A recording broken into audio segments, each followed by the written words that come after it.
so hard that pain shot up her spine. She tried to remember if her health plan paid for chiropractic treatment. When the pain cleared and she opened her eyes, the plane was turning toward a low brown prefab terminal where two figures stood in a patch of pale winter sunlight. The welcoming committee from the Friends of the Perdido River. An ancient, mud-splattered white van was the only vehicle in sight. If this was to be their ground transportation, Jessie hoped it had good suspension. Beside her, Fitch stretched and yawned, a honking sound that reminded her of a recent National Geographic special on Canadian geese. She glared at him before she felt around at her feet for her briefcase. Predictably, he didn't notice. She had met Fitch Collier, as prearranged by her employer, in the boarding area at Kennedy a long 10 hours before. Already she was beginning to loathe him. Besides the upgrading and the kibitzing from the aisle, he'd spent their entire layover in San Francisco on his cellular, talking to more people than Jessie even knew about a variety of subjects designed to impress anyone within the Greater Bay Area. From these conversations, Jessie had learned, among other things, that Fitch expected to make a small fortune on the upcoming IPO of Softtech, that the Benz was being repainted, that he was still searching for a good deal on a timeshare on St. Bart's, that the Babe couldn't get enough of him.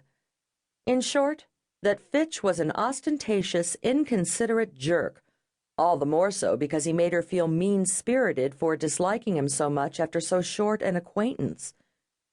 When she had drawn this assignment, Jessie had been excited. What community liaison specialist at Environmental Consultants Clearinghouse wouldn't have been?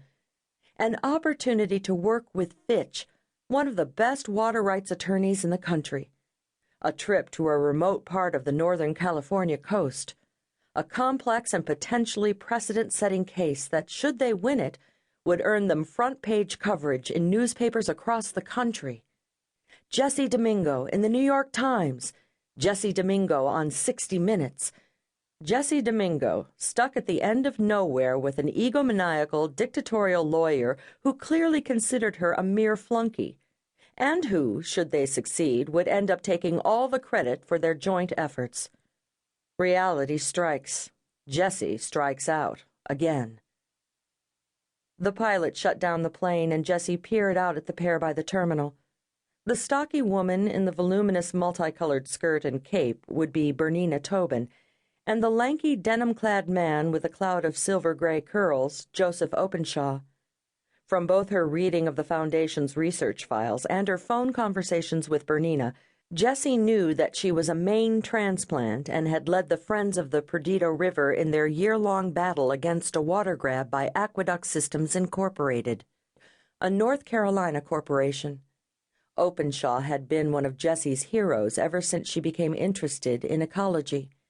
A nationally known environmental activist and author, and a native of the Cape Perdido area, he'd returned from the state capital early in the fight to lend his support, and had done much to turn public opinion against the waterbaggers, as the locals called them. Jessie and Fitch had been sent by ECC to Cape Perdido in order to familiarize themselves firsthand with the situation. They would consult with local experts in hydrology and ecosystems, as well as with the leaders of the protests and other residents of the area. Next week they would journey to Sacramento, where Fitch would argue their case before the State Water Resources Control Board. If all went well, they would score a major coup for pro-environmental groups. If not, the board would rule to allow a pumping station to be built upstream on the Perdido and pipe laid across a defunct lumber company's mill site, where the river's waters would be sucked into massive rubberized bags moored offshore, to be towed south and sold to drought-starved Southern California municipalities such as San Diego, leaving the community with no recompense for its loss, leaving the ecology of the Perdido permanently damaged, and a visual blight on what was now a pristine and beautiful coastline, leaving the door open for violence in a place where the citizens had long embraced the tradition of taking the law into their own hands when the law didn't suit them. The challenge was clear. Jessie stepped down from the plane.